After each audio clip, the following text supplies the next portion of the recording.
Hi again everyone, welcome back again di Bitcoin Update. Happy Monday. Semoga Senin kalian menyenangkan ya. Ini udah berjalan sampai sore hari. Udah aktif bekerja lagi. So everybody, how's the market? Ya, after tadi pagi Joe Biden ngasih announcement, Bitcoin sempat flash crash, and then balik, and then naik sampai 68.000 something, and then balik sekarang turun ke 67.300-an ya, more or less-nya. Ini sebenarnya kondisi yang cukup menarik untuk kita bedah sama-sama teman-teman, terkait dengan sentimen pasar. Dan pas banget tuh, tadi malam ya, waktu lagi live streaming kita ada sempat ngomongin kan, soal election punya sentimen, ini kelihatannya nggak akan dipakai sekarang ya, dipakainya kapan? Probably after September.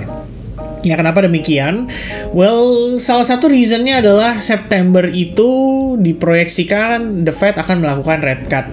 Ketika The Fed melakukan rate cut, banyak orang percaya kalau market akan mengalami koreksi, which is sebenarnya kita sudah jelaskan juga di video yang cukup lengkap ya. Sekitar 40 menit saya ngejelasin di situ, cukup panjang guys. Dan untungnya nih ya, feedback dari teman-teman viewers sangat positif terkait dengan video tersebut. Jadi saya juga jadi semangat gitu kan, mungkin kedepannya untuk ngebuat video yang serupa supaya teman-teman bisa nambah wawasan juga. Nah, pada dasarnya terlepas dari apakah market akan mengalami crash atau koreksi atau dump ya, ya memang yang namanya kita ngelihat market di fase bull run pun tetap ada yang namanya koreksi. Dan saya lihatnya Agustus kita mungkin bisa dapatkan sentimen yang relatif positif. Kenapa? Karena sampai dengan sekarang publik percaya kalau the Federal Reserve akan melakukan rate cut pada September mendatang.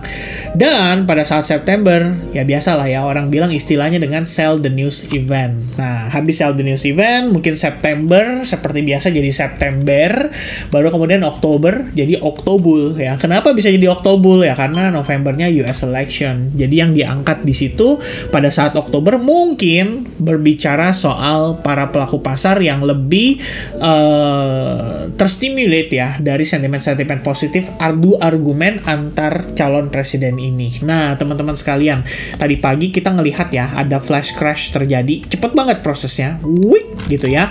Ini beruntung loh terjadinya di weekend ya. Walaupun di weekend dia turun $1.800 and then dia balik naik dari bawah itu ya ke atas, itu total adalah $2.600. So technically range yang terjadi tadi malam itu sangat signifikan guys. 1.800 turun, 2.600 naik. Itu sangat signifikan ya. Dan yang saya lihat setelahnya adalah kita creating new structure, which is kita create yang namanya higher high untuk pergerakan short term. Jadi kalau review sedikit nih apa yang terjadi pada tadi pagi, saya pikir pertama ya, ini liquidity sweep jelas atau stop loss hunting gitu ya dari para pelaku pasar, di mana pada saat weekend biasanya itu kan yang aktif bertransaksi adalah para pelaku pasar yang spekulator aja gitu. Jadi the moment semalam tadi terjadi, saya pikir ini sekaligus ngebuang barang mereka gitu ya, atau nurunin penumpang. Nah, setelah itu market berangsur-angsur recovery. Tapi kita ngelihat tadi pagi di sesi Asia dia turun lagi ya. Ada beberapa penyebab teman-teman sekalian. Salah satunya adalah China ya, kalau nggak salah sudah mengambil keputusan terkait dengan suku bunga mereka. Tapi apakah itu berdampak secara signifikan? Sebenarnya nggak terlalu juga sih kalau saya pikir, dilihat dari price action-nya si Bitcoin sendiri ya.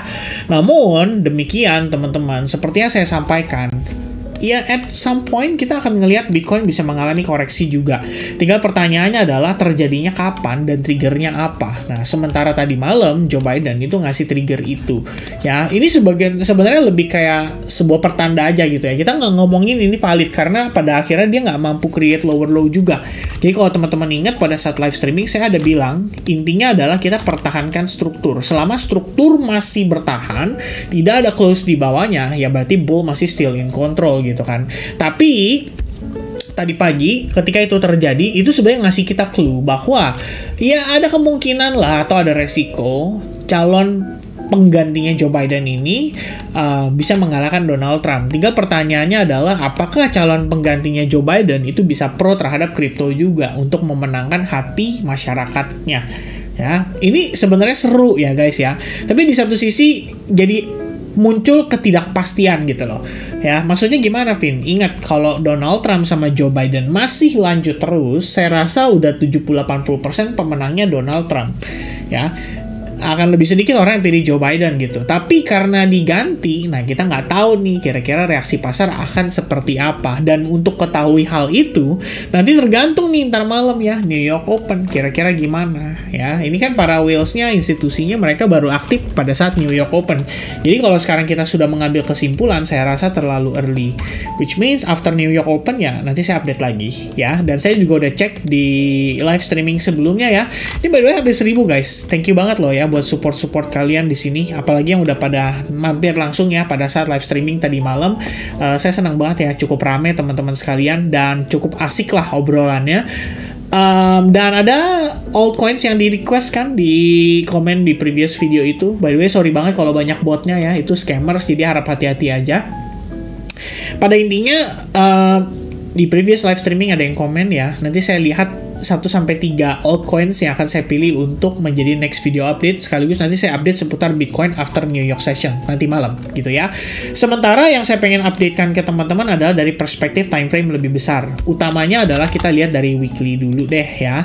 Weekly ini menurut saya menarik guys. Yang menurut saya membuat ini menjadi menarik adalah ini resistance, support, and then support sempat di breakdown, but then after closing weekly di hari Senin tadi pagi, kita udah dapetin Bitcoin mampu claim bermain kembali di atas area 60.500 atau $60.000. Which is ini adalah kondisi indikasi yang cukup baik ya untuk Bitcoin, menandakan bahwa there is still enough buyers di situ ya. Dan saya pikir reaksinya juga muncul atau timbul dari sini ya. Kalau kita lihat di sini terdapat fair value gap guys.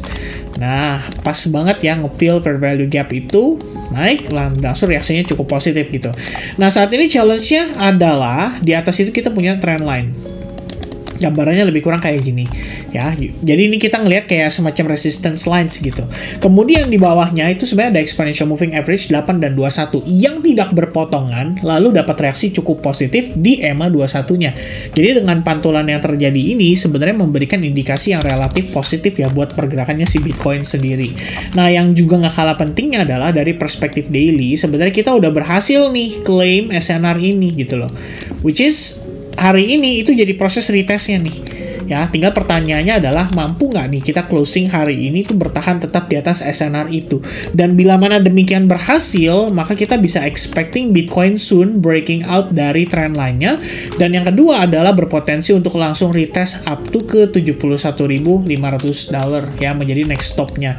Karena memang kalau secara target nggak ada liquidity lagi, cuma di area itu doang yang tersedia ya. Maksudnya gimana teman-teman? Kalau kalian perhatikan dengan seksama, kita coba pelajarin dari fair value gap atau imbalance gitu ya. Imbalance itu kan artinya ketika demand dan supply itu tidak seimbang, sehingga sehingga kondisi yang tidak equilibrium ini akan lebih didominasi oleh satu pihak. Nah yang saya lihat ya, pada saat kita mampu berhasil touch ya area resistance itu, kita nggak mampu creating higher high gitu kan. Lalu kita ngelihat dia mengalami retracement, ini pas nih nge-fill fair value gap. Nah tuh ya, masuk fair value gap, kita lihat dapat reaksi. Nah, tercipta lagi nih teman-teman fair value gap, tapi langsung di fill, langsung efficient lagi, langsung balance lagi ya, atau langsung rebalancing. Habis itu kita lihat pergerakannya. Apakah terbentuk fair value gap baru? Kita coba cek. So far enggak ya, semuanya balance teman-teman sekalian, nggak ada yang namanya low point tidak ketemu dengan high point, kecuali ini satu, ini doang udah. Nah, fun fact-nya adalah kalau misalkan teman-teman perhatikan di sini pun sebetulnya terdapat imbalance ya. Nih kita bawa ke samping seperti ini. Nah, teman-teman perhatikan ya. Do we have any reaction? Yes, jawabannya demikian ya. Kita ngelihat ada reaksi di situ, walaupun ketahan-ketahan tipis doang, tapi pada akhirnya dia drop cukup signifikan ya. Karena memang faktanya dari segi closing daily kita nggak mampu creating bullish candle. Nah, setelah turun itu baru kemudian tercipta lagi satu inefficiency ya di sini. Ini imbalance baru teman-teman sekalian. And then the next one probably here, which is kalau kita extend lebih kurangnya kayak gini. Nah, ini kita bawa ke samping. Udah teman-teman sekalian ya. Ini adalah kondisi supply and demand yang terbentuk dari imbalance atau fair value gap. Setelah itu kita ngeliat pergerakannya naik terus ya.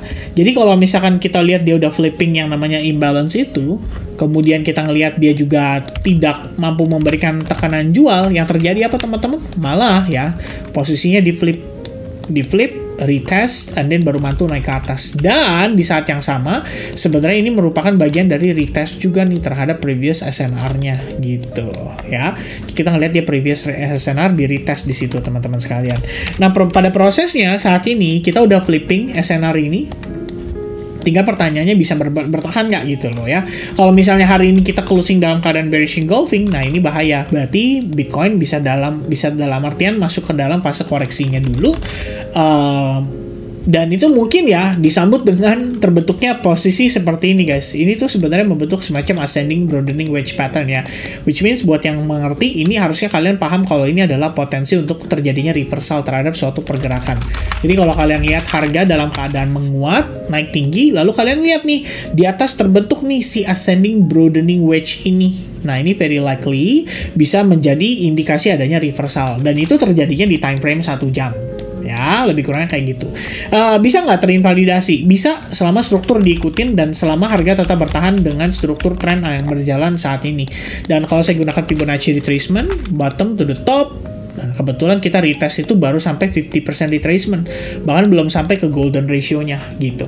Ya, jadi ya terlalu early kalau misalnya kita bilang ini bakal terjadi reversal. Cuman any indication itu boleh jadi perhatian khusus bagi kita. Dan apabila terjadi reversal atau terjadi koreksi, ya seperti saya katakan teman-teman tidak perlu khawatir, mengingat overall trennya itu masih dalam keadaan bullish. Dan part of the correction itu juga merupakan part yang gak kalah penting ya untuk kita mendapatkan semacam keyakinan bahwa market itu masih bisa rally lagi gitu. Salah satunya adalah ketika kita ngeliat dia pullback, ya pullbacknya korektif nggak gitu. Ya kalau pullbacknya tiba-tiba begini, nah ini udah bukan korektif lagi, tapi ini namanya rejection gitu. Ya, yang perlu kita perhatikan seperti itu untuk short term-nya. Lalu teman-teman sekalian, minggu ini akan ada data penting, yaitu GDP, ya Gross Domestic Product, sama PCE, which means nggak kalah penting karena ini berhubungan dengan inflasi ya. Balik lagi inflasi teman-teman sekalian, inflation rate. Walaupun demikian, beberapa kali kita melihat inflation itu lebih reaktif ya ketika CPI data dibandingkan dengan PCE. Jadi mungkin saya nggak expect apa-apa ya, hari Jumat nanti kita lihat dulu aja datanya seperti apa, baru kemudian kita bisa mengambil kesimpulan ya, ini market kira-kira akan dibawa ke arah mana lagi gitu loh untuk secara update setelah data. Tapi untuk sementara waktu ini, bagi saya simpelnya adalah selama struktur dalam keadaan bullish untuk 1 hour time frame, teman-teman tinggal follow up aja gitu. Ya sementara saat ini adalah previous low-nya nih, karena sempat ada proses fake out ya, atau pengambilan liquidity di sini. Ya, nah ini ngambil liquidity, habis itu reversal. Kalau kita ngelihat sekarang dia kondisi pullback, ini pun sebenarnya udah ngebentuk yang namanya bullish engulfing, potensi closing dalam 10 menit. Dan kita ngelihat dia testing di bawah EMA 21. Plus kalau misalnya kita lihat berdasarkan struktur ya, balik lagi guys, ini low point, ini high point. Ya ini ada potensi jadi higher low-nya, kira-kira seperti itu. Ya, jadi kalau untuk saat ini gimana, Vin? Conclusion ya teman-teman sekalian yang saya pribadi perhatikan, overall bias stay bullish. If we have a pullback, I don't care. Ini adalah potensi untuk saya melakukan reakumulasi, itu kalau buat saya pribadi. Meanwhile, kalau misalkan saya udah terpaksa ya ngelepas long positions, seandainya ngelihat posisi saat ini dia istilahnya benar-benar menginvalidasi dan terjadi reversal, maka ya terpaksa harus exit lebih early dari market. Dan tidak bisa memaksakan ya, kalau gue pengen nge-swing nih, berarti gue harus keep barangnya gitu. Nggak bisa teman-teman sekalian ya. Kita tetap harus perhatikan resiko-resiko yang berpotensi terjadi di market. For example ya, just for example teman-teman sekalian, saya recently lagi mantau Ondo ya, ada yang request kan seputar Ondo. Pantauan saya seputar Ondo itu adalah saya expect ada breakout dulu nih dari trend line. Ya, jadi kalau dia udah breakout dari trend line, retestnya baru saya pertimbangkan untuk masuk. Tapi kalau belum ada, maka saya juga nggak akan ngotot ya. Apalagi kalau Bitcoin sampai harus mengalami koreksi, saya rasa Ondo juga bisa mengalami koreksi dulu. Mungkin testing sampai ke level 0,94, karena di situ terdapat yang namanya OB diiringi dengan imbalance. Ya, nah ini diiringi dengan imbalance nih, lebih kurangnya di sini. Nah, seperti ini guys. Ya, jadi kita tinggal lihat aja ya progres pergerakannya, dan itu semua saya rasa tergantung dari Bitcoin. Cuman personally, kalau misalkan disuruh memilih mana lebih baik ya, kalau saya sih mungkin personally ya lebih prefer ya udahlah lo kasih gue pullback dulu aja, nggak apa-apa sekalian gitu loh. Jadi apa, kita bisa dapat harga lebih murah, bisa reaccumulate juga untuk spotnya, dan untuk long positioning, untuk swing ya jadi jauh lebih enak juga karena kita dapat pullback dan dapat harga yang relatif agak di bawah lah, kira-kira seperti itu. Untuk sementara sementara waktu, ngelihat Bitcoin so far masih ada potensi untuk dia meneruskan rally, tapi untuk kita berbicara soal pullbacknya, it depends on how the daily close pada hari ini. Kalau misalkan dia tidak mampu bertahan di atas SNR 67250, maka Anda harus antisipasi kemungkinan Bitcoin koreksi lebih jauh. Tapi kalau dia bisa bertahan, Anda perhatikan, ini adalah SNR yang sangat major. Jadi kalau dia bisa bertahan, saya pikir 71.500 mungkin akan cepat untuk dicapai. Ya, kira-kira seperti itu. Dan ya seperti yang saya katakan terakhir teman-teman, it all depends on nanti how New York session ya, karena market baru bisa react setelah New York session buka. Dan kita baru tahu nih kira-kira mereka lebih kayak gimana terhadap statementnya Joe Biden terakhir gitu. Kalau misalkan sekiranya dianggap positif, ya maka kita akan ngelihat market mungkin akan cenderung bergerak ke arah yang lebih positif. Dan di situ bisa dapat validasi setup-setup tertentu, teman-teman bisa aja execute dan manfaatkan di altcoins ya. Kira-kira seperti itu. So that's gonna be the update for Bitcoin, and I'll see you guys around di altcoins update. Thank you very much guys once again for those of you yang udah join di live streaming tadi malam, yang udah nonton video ini, semoga bermanfaat. Don't forget to hit the likes button and subscribe this YouTube channel, and I'll see you guys around. Cheers guys, God bless, and bye bye guys.